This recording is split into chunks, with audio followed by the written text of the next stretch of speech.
sort of sad that we're coming to a conclusion, and I have enjoyed the week, the days we've been here. I'm blessed by the worship time.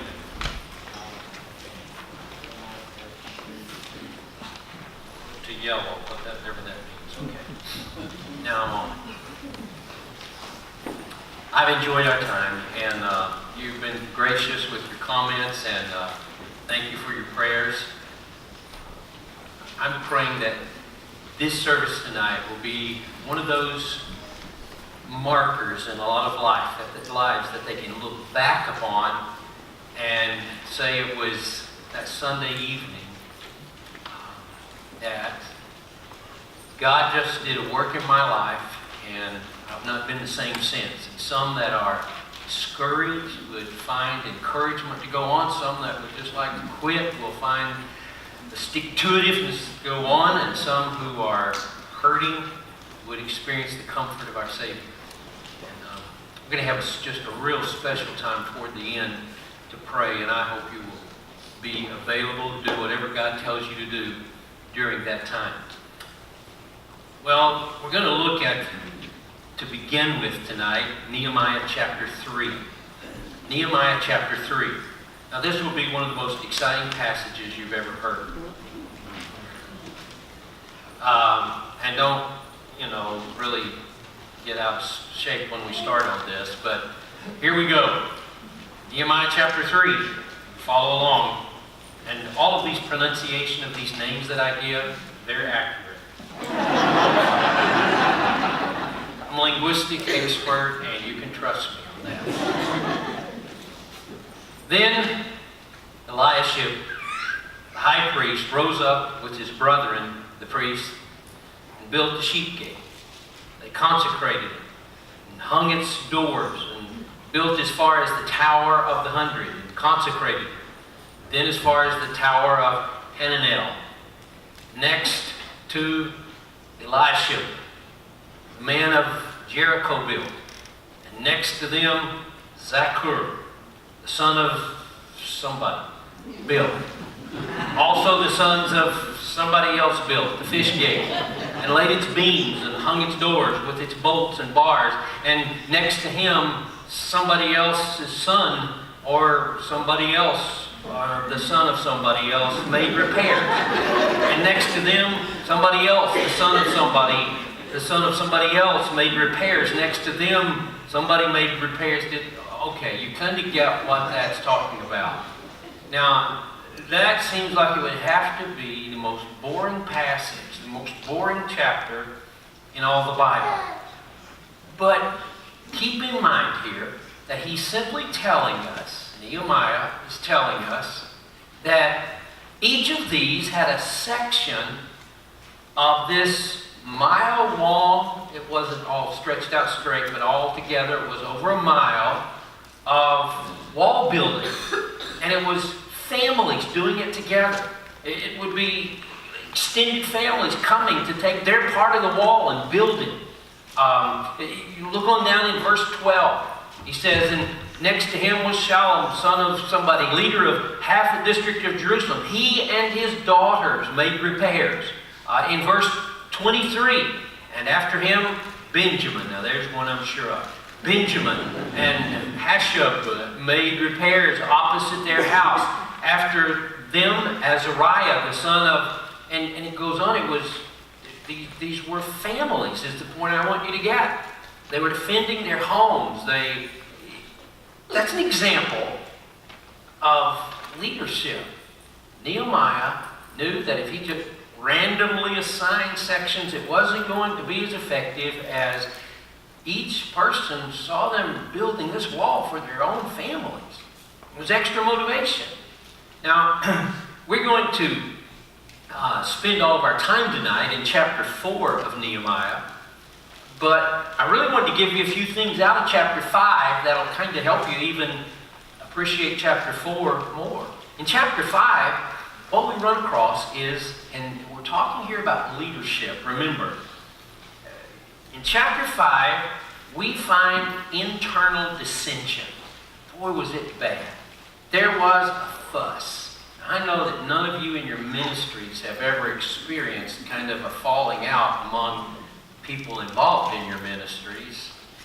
But pastoring a church, I've seen that happen 100 or 200 times. What was happening when you get into chapter 5 is that you have Jews taking advantage of fellow Jews. In chapter 5, verse 1, there was a great outcry of the people and their wives against their Jewish brethren. Loans were being given out as things got kind of tough with the ones who had come back to Jerusalem, and they were gouging one another, is one of the words, gouging them financially and charging them exorbitant interest. In verse 7 of chapter 5, and after serious thought, I rebuked the nobles and rulers and said to them, each of you is exacting usury. And usury is extreme interest on loans, is what he's talking about. Exacting usury from his brother. And so I called a great assembly against them. And then you see in verse, let's just stop at that. We could keep on reading, but he made them restore it. Now, I'm getting to a point here going through all of this that I want you to be sure you get. Don't be surprised at internal dissension. Don't be shocked when the ministry you're dealing with that there are people who get their feelings hurt and other people who get upset, and this one's not talking to that one. That's why God gives us leaders. It's because sometimes, there was a book came out. I never read the book, but I love the title. It said, Lord, your sheep stink. That was the name. I never read the book, but I thought that was a pretty good title. We shouldn't be shocked when there's internal dissension. I read a parody on a good song. I hate to do this because it's one of my favorite songs of Onward Christian Soldiers. One of the parts of that song says, we are not divided, all one body we, one in hope and doctrine, one in charity. But somebody says, if people sang it more realistically, it would say, we are not united, many bodies we, one lacks faith, another love, and all lack charity. Sometimes you feel that way as a leader. You see dissension, you see things not coming together. But here's the point, that in the first two of these studies, and I'm going to conclude with it tonight and make this statement over and over and over, God raises up leaders to deal with problems. A leader who has no problems is really not a leader. God has chosen through leaders to deal with interpersonal problems, with every kind of problem. And if you start whining and been out of shape over the fact that you've got problems, it's like, no, for such a time as this, God has brought you into the place where you are. Whether it's a place in authority over others or not, there's still, you can deal with and help with problems. Now, when we get to chapter 4, and it seems like I'm going backwards here, but I wanted to kind of give you some stuff ahead since we don't have time to go through all that. So you're going to see how important chapter 4 is. What you see is a universal reality of spiritual leadership. When any leader seeks to follow God, opposition will arise because we have a real enemy. And he is real. I sometimes think that even Christians who have the right doctrine about the devil don't really see, they don't realize how he's involved in things. And when we speak of the devil, of course, we're including there the demonic horde that followed him, a third of the angels from heaven. And so there's always going to be problems. If I've said that once, I've said it 30 times in these 3 messages on Nehemiah. Leaders deal with problems. Like corned beef and cabbage, like steak and potatoes, like macaroni and cheese. Strong leadership and opposition go together. Now, there's a line in Martin Luther's famous hymn, A Mighty Fortress of Our God, that says, for still our ancient foe doth what? Seek to work us woe. When God's leader says, we're going to move forward, Satan and his cronies say, let us place obstacles in the way. He always does. Don't be shocked by it. Henry Blackaby, in his book, Spiritual Leadership, says this. I think I put it in your notes. It's so good. He said, most leaders want to be liked and appreciated by their followers. When their motives are routinely questioned, or when their actions are misjudged, the joy drains out of their leadership position, and they are left questioning whether their calling is worth the pain.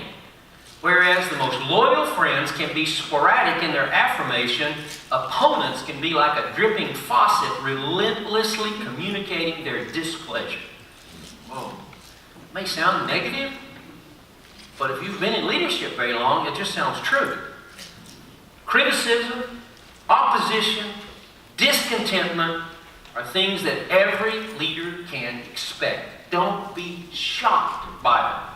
I'm not saying you're all right with them and you just sort of smile and go on. They ought to grieve us, but don't be shocked by them. Well, in chapters 4 through 6, we see opposition coming at Nehemiah from every direction imaginable.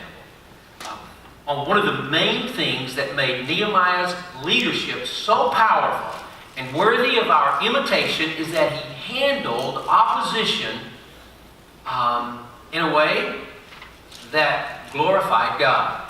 And so let's just jump right in to chapter 4. We won't be looking at every verse as we've done mostly in the first 2 messages, but we'll be looking at a lot of the verses in chapter 4. And the first thing I want you to see is that leaders receive opposition. You say, there it is again. That's the 25th time you've said that. It's because it's true. Look in verse 1 of chapter 4. So it happened when Sanballat heard that we were rebuilding the wall, that he was furious and very indignant and mocked the Jews. And he spoke before his brethren and the army of Samaria, and he said, what are these feeble Jews doing? Will they fortify themselves? Will they offer sacrifices? Will they complete it in a day? Will they revive the stones from the heaps of rubble, stones that are burned? Now Tobiah, the Ammonite, was beside him. And he said, whatever they build, even if a fox goes on it, it'll break their stone wall. Then down in verse 7, it happened when Sanballat, Tobiah, the Arabs, the Ammonites, and the Ashdodites heard that the walls of Jerusalem were being restored and the gaps were beginning to be closed, they became very angry. And all of them conspired together to come and attack Jerusalem and create confusion. Nevertheless, we made our prayer to God, and because of them, we set a watch against them day and night. Then Judah said, the strength of the laborers is failing. There's so much rubbish that we're not able to build the wall. Here we go. This is how it always starts. And our adversaries said, they will neither know nor see anything till we come into their midst and kill them and cause the work to cease. So it was, when the Jews who dwelt near them came, that they told us 10 times, for whatever place you turn, they will be upon us. Well, I think you kind of get the picture. People who cannot or will not handle opposition and criticism and attacks from without and attacks from within should not ever apply for leadership positions. Opposition will come. That's true for a mother who is seeking to raise her children in a way that honors God. The children, especially as they get older, won't like many of your choices. And sometimes they will temporarily reject you. Sometimes they will tell you they don't really appreciate the way you're doing things and they don't like you for doing things. One of my wife's favorite sayings that I'd love it, I'd hear it kind of when one of the kids would kind of get a little, upset, and it's like, why do you, this just really upsets me. And my wife would always answer the same thing. She said, motherhood is not a popularity contest. Do what I said. And they knew what was best for them. They did. If you have a leadership position in the business world, as there's some here who are, I know have waiting to go full time with CBM you have, but you're in a business situation. Others of you perhaps are a spouse or whatever it may be. If you're in a business situation, you desire to glorify God and operate with integrity, but you're going to face opposition in doing that. And if you have a leadership position in a church or ministry, and you seek to glorify God by being thoroughly biblical in all you do, you're going to find some people that will pick at you.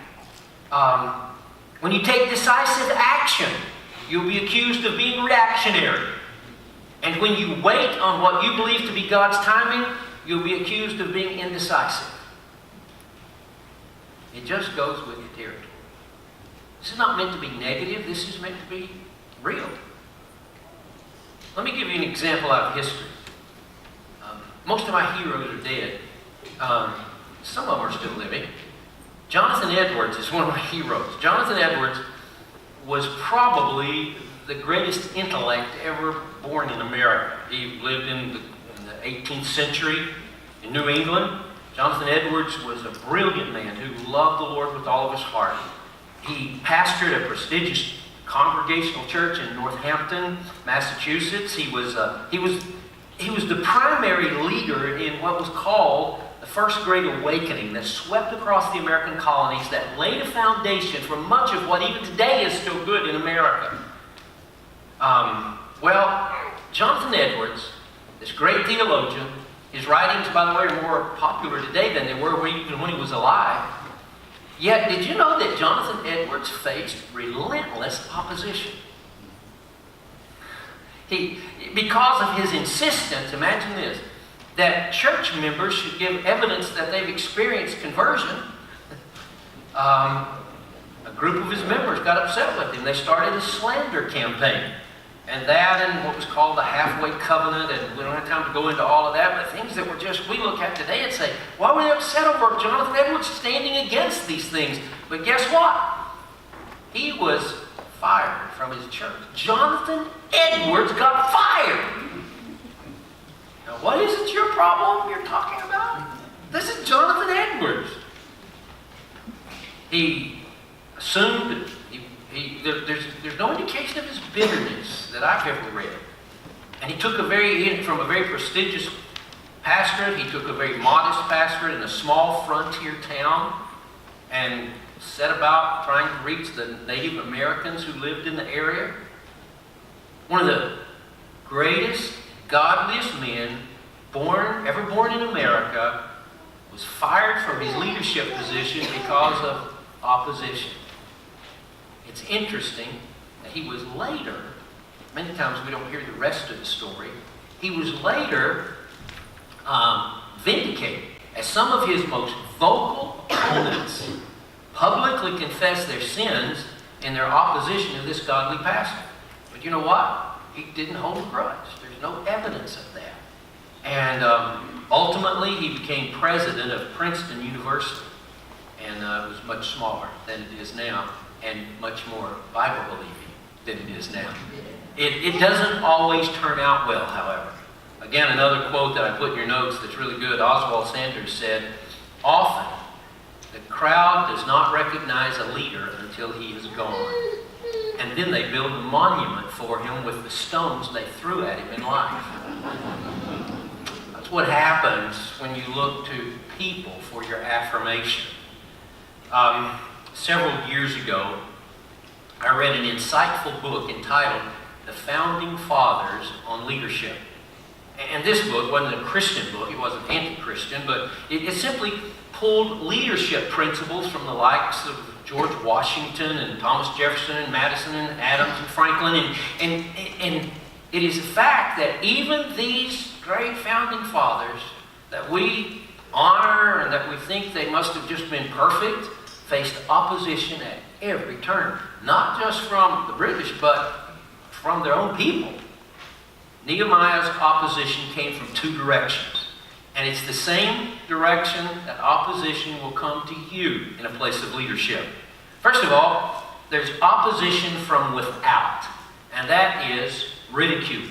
And again, in those first 3 verses of chapter 4, so it happened that when Sanballat heard that we were rebuilding the wall, he was furious. very indignant. And what did he do? He mocked the Jews. And he spoke before his brethren in the army of Samaria and said, what are these feeble Jews doing? Will they fortify themselves? Will they offer sacrifices? Will they complete it in a day?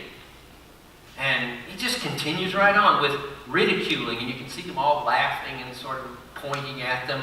A powerful Jerusalem meant economic loss for these enemies. So they set out to undermine Nehemiah's leadership through ridicule, through intimidation, and through mockery. And you're going to see that there were periods of time when it seemed like it was working. Now it's interesting that ridicule was the enemy's first attack against those trying to rebuild the wall. Ridicule. The fear of ridicule is a powerful deterrent to courageous leadership. It really is. The goal of ridicule is to make the task look impossible and those attempting a great work to look ignorant. Now keep that in mind. In fact, that's so important. I'm going to say it again. The goal of ridicule is to make the task look impossible and those attempting the task, attempting the great work, to look ignorant. Now, no one wants to waste their time or money or efforts on something that's impossible. And no one wants to appear ignorant, for sure. Ridicule demoralizes people, and so you would expect that the enemy would use it generously since it targets the believer's flesh.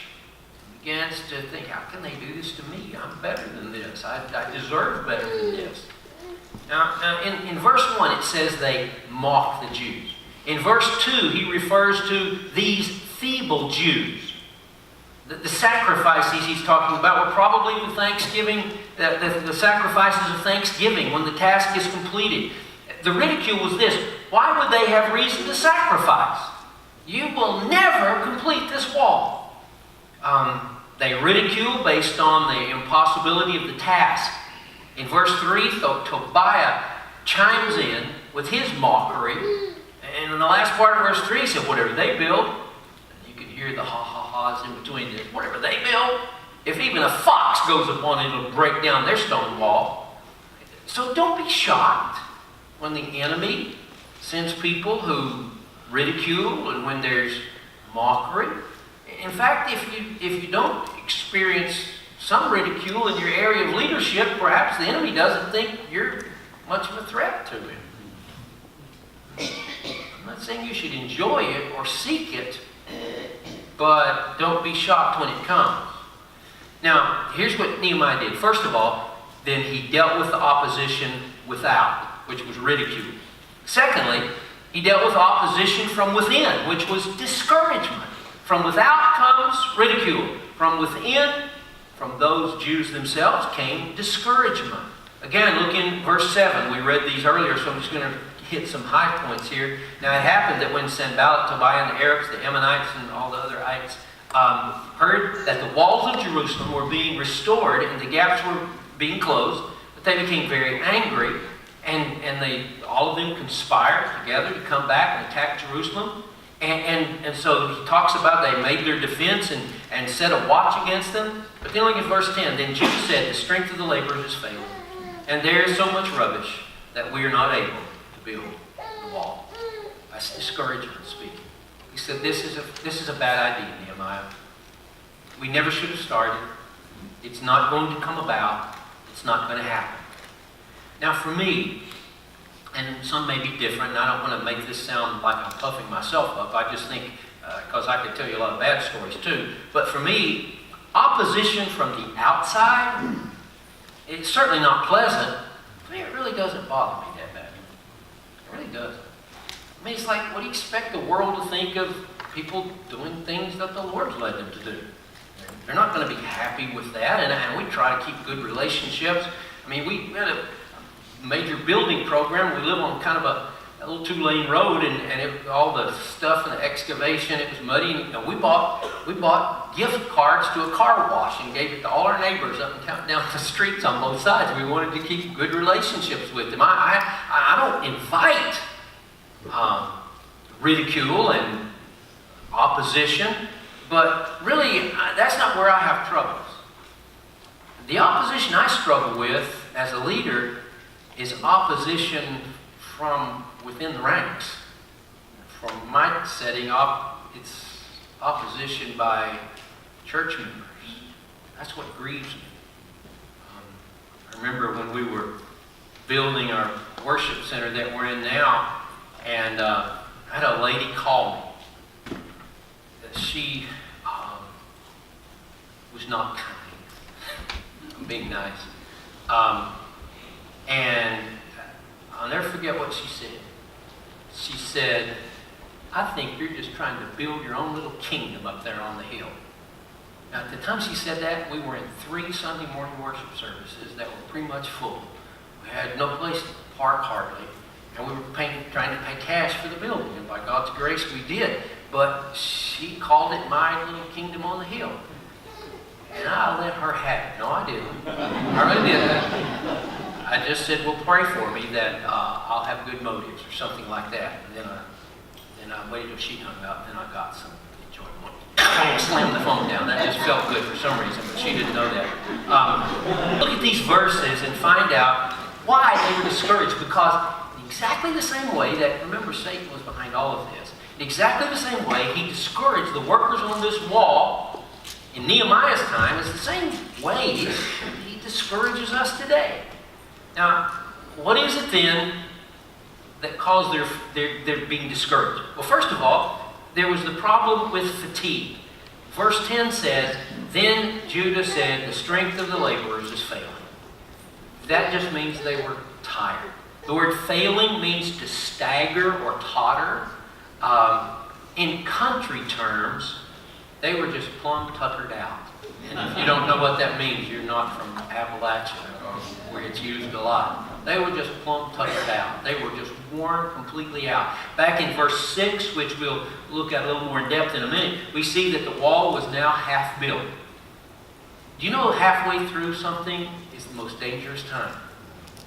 The halfway point in any undertaking is dangerous. Fatigue sets in, and yet the end is not very close. Halfway up the mountain is where most mountain climbers turn back. Halfway through a building project is a dangerous point. The halfway point of our life can become a point of discouragement. We even have a name for it. We call it the midlife what? Crisis. When you are fatigued, everything looks bleak and all of the negatives are exaggerated. Someone described these people as being worn out, weighted down, and worried. Well, there was also a problem with their focus. The last part of verse 10 says, and there is so much rubbish. What was the rubbish? It was the wall that had been torn down. There was so much rubbish that we're not able to build the wall. Their focus had turned from looking forward in faith to the finished product to looking in the present to the rubbish, to the obstacles. That became their focus. Not only was there rubbish, there were threats from the enemy. Verse 8, all of them conspired together to come and attack Jerusalem and create confusion. Verse 11, and our adversaries said, they will neither know nor see anything till we come into their midst and kill them and cause the work to cease. In verse 9, Nehemiah set up a watch. The people that Nehemiah was leading lost their vision. They became discouraged. The enemies on the outside were causing them to have fear. What a mess. And you know, it doesn't tell us everything Nehemiah was thinking, but he was a human being just like us. And he no doubt was thinking, I had it made back in the country of, quote, captivity. I was the king's cupbearer. I had people bowing down to me. I had conversations with the king. Why am I doing this? They don't appreciate it. Well, you begin to see how leaders constantly face obstacles. In verse 6, it says that the people had a mind to work. In verse 10, they lost their mind. Okay? That mind to work was gone by the time you get to verse 10. There was no longer a mind to work. Discouragement was prevailing. Look how the negativism set in. You see it when we get to verse 12. So it was when the Jews who dwelt near them came, and they told us 10 times, whatever place you turn, they will be upon us. It's like, you can run, but you can't hide. We're coming. We're going to get you. There will be times when you and those you lead will become discouraged. And that is why, as we're going to see in a moment, leaders keep bringing those under their leadership back to the vision of what God called them to do. Keep coming back to the vision that God gave you. Keep coming back. As discouragement, keep coming back. Don't ever lose sight of what God has led you to do, because God doesn't change His mind on those things which are a vision that we're talking about. If He led you to do it, He will do it. When you're a homeschool mom or a mom helping with homework, I mean, we're just talking about what the world looks at as heavy leadership. We're talking about some really important areas of leadership in the home. I mean, it's easy for this leader in the home, this mother in the home, to get your eyes on just the see Dick and Jane run. Run, Dick. Run, Jane. And then when that becomes our focus and we're like, oh, how much more of this can I take? Maybe it's your third child you've been through Dick and Jane with. But when that becomes the focus, then instead of thinking that you are God's instrument in teaching your child to read and opening up a whole new world to them, you become discouraged. It's like, how long is this going to last? One of the main tasks of a leader is to keep his or her own eyes on God and His calling and His vision, and then to keep the people you lead focused on that vision, that leading of God. And there'll be all kind of things along the way. I use building campaigns in a church because that's similar to what many of you are doing, not necessarily to build buildings, but building things in your ministry and all of those things. And there's all kind of opposition. Let me tell you a sad story. Let me get my violin out and play it while I tell you this sad story. There's always opposition, and there's reasons sometimes that we can see how that happened. I remember the same building thing where neighbors got mad at us, and where the lady accused me of building my little special monument on the hill for myself. We had an architect. He was, quote, a Christian architect. All right. And we got references on him. We checked out the references. We got everything. I don't know anything we could have done differently. And basically, he came in and he told us that, he said, you can't, with the topography here, you can't build a lower level. We wanted education space below the worship center. And he said, you can't do that here. And so it took up a lot of what we'd planned for parking to just have the worship center large enough. And so he built the footers. I mean, we poured the concrete for the footers, block concrete. And then the guy, he just quit showing up. And actually, the architect, if you know anything about building, the architect is kind of your representative in dealing with the contractor to make sure the contractor does everything that's right. Well, our contractor was coming to us and says, your architect's not doing anything. He won't sign papers. He won't send anything back. He doesn't answer communication. We called him. He didn't respond. We called him again. He wouldn't respond. He wouldn't answer our letters, and so we fired him. Well, if you know anything about building, when you've got footers laid and all of that, and you fire the architect, that's not a good situation. And so we hired another architect. He said, well, why didn't you go down instead of making it this big? Why didn't you put a floor, why didn't you dig down? We said, well, you can't do that. He said, well, you sure can. So you know what I had to do? We had to go to the church tell them that we had to hire people to haul off to a dump $150,000 worth of concrete. Sorry. Well, I'm still alive, all right? My kingdom on the hill has been built. It's got my name right on the front there. What I'm saying is that there's always opposition, always problems. And by the way, the congregation, because when something like that happens, you know the best thing to do, just be open and vulnerable with people. And say, we messed up. We don't know really what we should have done differently to check the guy out, but we messed up. Forgive us. Here's what we'll do. And you know, there was not one person left the church, and I didn't even get any more nasty letters, even from the Kingdom on the Hill lady. Leaders respond to opposition. That's the point. Well, let's look at some more evidence of that. In verses 4 through 6, I'm reading some of these multiple times because I want you to really get them.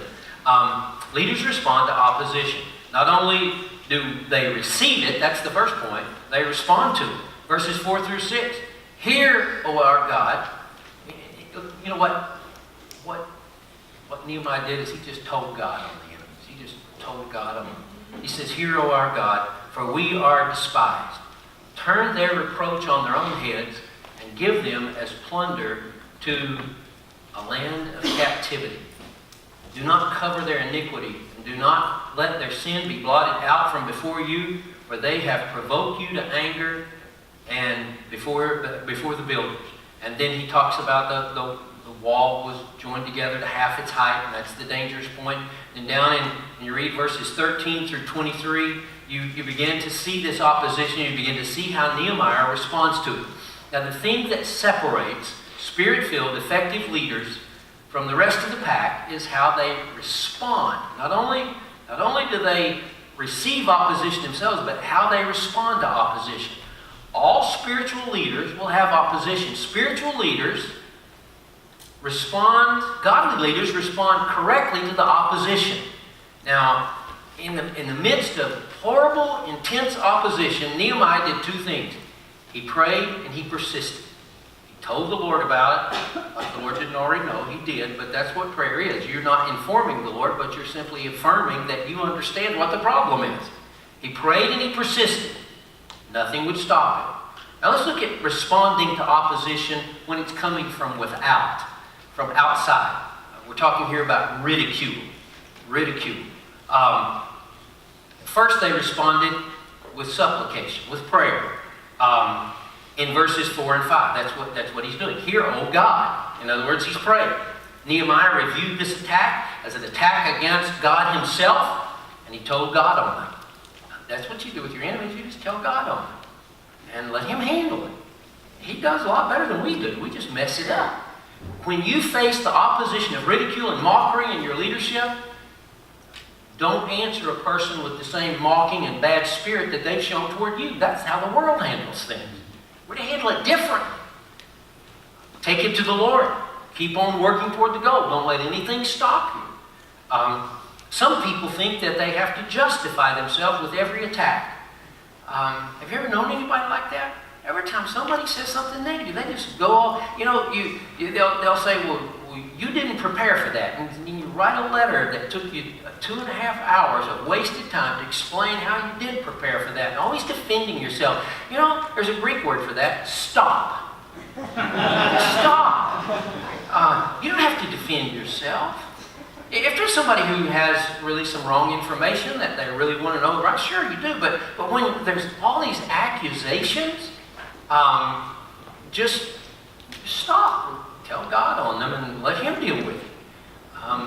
Some people are troubled by this prayer in verses 4 and 5 because they say, what about Jesus' command to pray for our enemies? I mean, Nehemiah is saying, he said, turn their reproach on their own heads, give them as plunder to the land of captivity. Don't cover their iniquity. Don't let their sin be blotted out before you. Say, whoa, that doesn't sound like it's very Christian. Well, let me put something in its context. What was Nehemiah doing? Nehemiah was he was an official representative of the king who had authority over that area. Nehemiah was acting as in an official, God-recognized government authority dealing with, or who had been appointed as the governor of Jerusalem. And he was simply carrying out the rules of government. Look, the government is not about showing mercy. The government is about justice. And Nehemiah was acting in that range. So don't say his prayer that God would deal with them and take them out and all of that stuff. That's not the kind of prayers we're to pray, because we're not government authorities. We're not an official, recognized authority of the governing power of that day. I hope that makes sense. I just say that because some people say, how do you justify Nehemiah's prayer with what Jesus said about forgiving your enemies and so forth? Well, someone has said, when you advance on your knees, you never have to retreat. And Nehemiah prayed. You see that over and over. So first, they responded with supplication, with prayer. And then secondly, they responded with perspiration. Work. In all of that, Nehemiah said, just get back to work. All right? Look in verse 6. So we built the wall, and the entire wall was joined together up to half its height, for the people had a mind to work. The enemy will do anything to get you to stop what God has called you to do.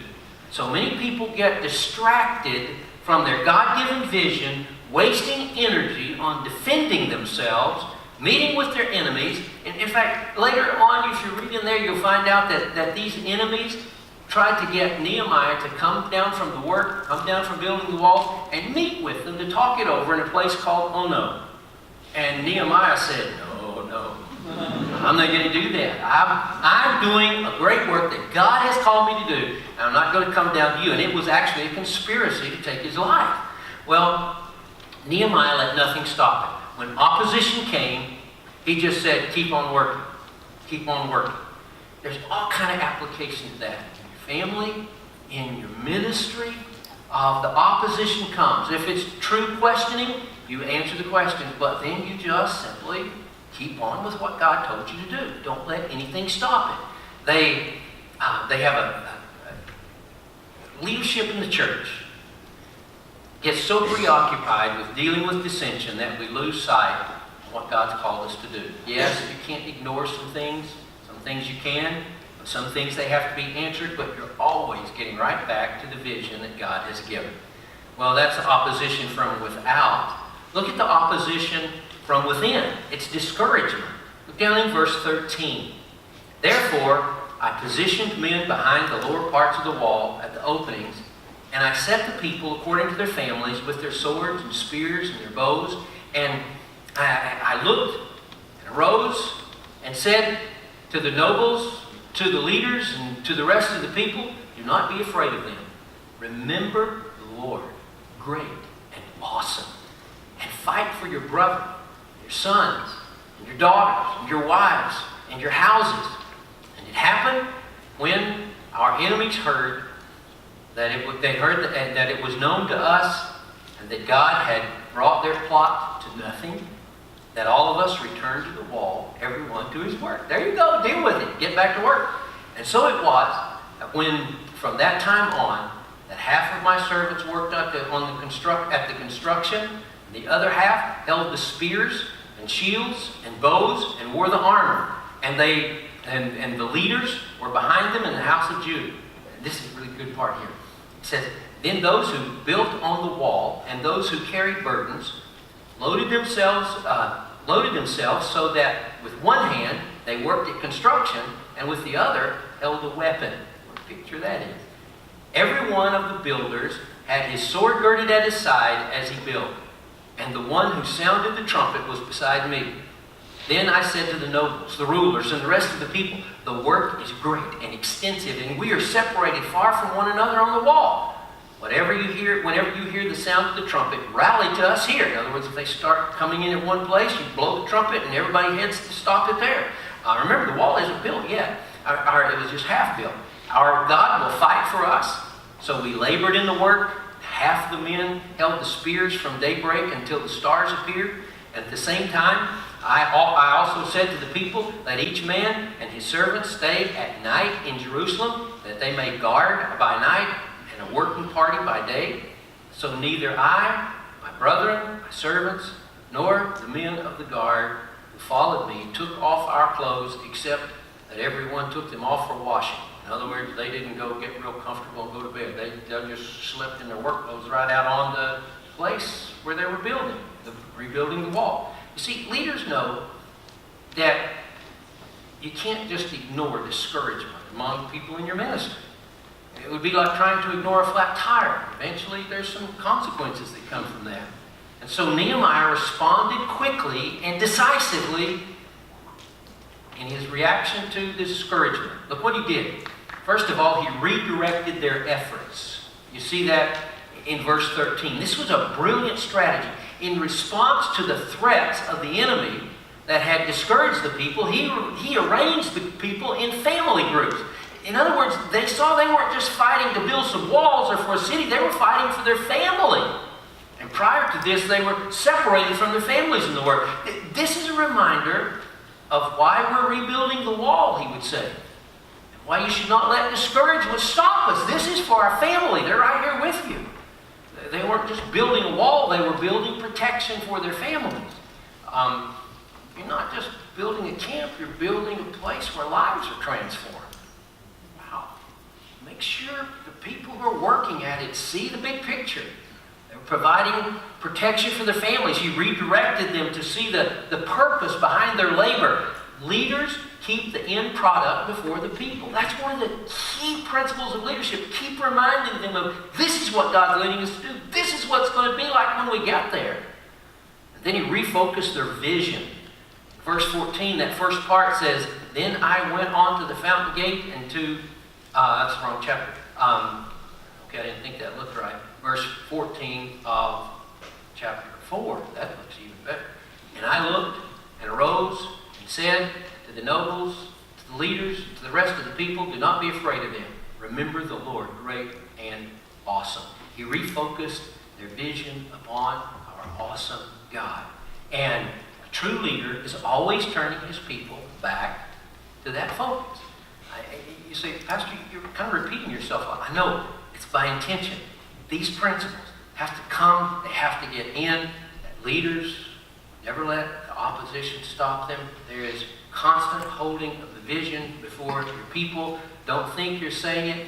I had a guy that had a lot of experience in building when I was young in the ministry who said, tell it again, tell it till you're sick of talking about it, and then tell it some more. And maybe you're half ready. Then you just keep going. People need to hear the vision over and over and over and over. Well, notice then what he did. He redirected their efforts. He refocused their vision. And then in verses 15 through 23, he recommitted them to the task. He said it's time to renew your commitment. All this opposition had been dealt with. All of the enemies couldn't stop it. And the people, I thought it was interesting. They had the sword by their side, had a trowel in their hand to put the mud on to hold the wall together. And I just thought of that one day. In fact, we had a campaign that we just called it Building and Battling. Building and battling. That's what you're doing. You're building and battling. Building what God's told you to do. Fulfilling the vision. Battling with an enemy that's constantly causing discouragement. And Nehemiah dealt with the danger, but he never stopped building. That's what you find all the way through here. He dealt with it, and he kept on building. 1 Peter chapter 5, verse 8 says, be sober, be vigilant, because your adversary, the devil, walks about like a roaring lion, seeking whom he may devour. Courageous leadership does not shrink back. It doesn't pull back. Courageous leadership meets the opposition head on and allows nothing to pull them away from what God has called them to do. You know, tonight, I want to close out our time with a real special time of prayer. Perhaps there's some of you who have gotten distracted You know, it's easy to find yourself in a rut, and you just keep just going through the motions. You've lost the vision. I've experienced times like that in my ministry. I wasn't living in sin or anything of that nature. I just lost the vision. Just got discouraged. And I think some of you need to just say whatever your place is, and maybe even your vision as a parent of discouragement there, or whatever your job is with CBM, whatever it may be. As God has laid a finger on something, perhaps in a message earlier, or just in something you've been thinking about after looking at this passage, I want to take some time to pray for you. You know, there's something about humbling ourselves that says simply, I need people to pray for me. I need help. You know, the enemy says, well, you don't have to tell others, just tell the Lord. Yeah, but we're a body, and I'm going to ask you if you would say, I want to close out this time by just having my brothers and sisters praying for me. I'm discouraged.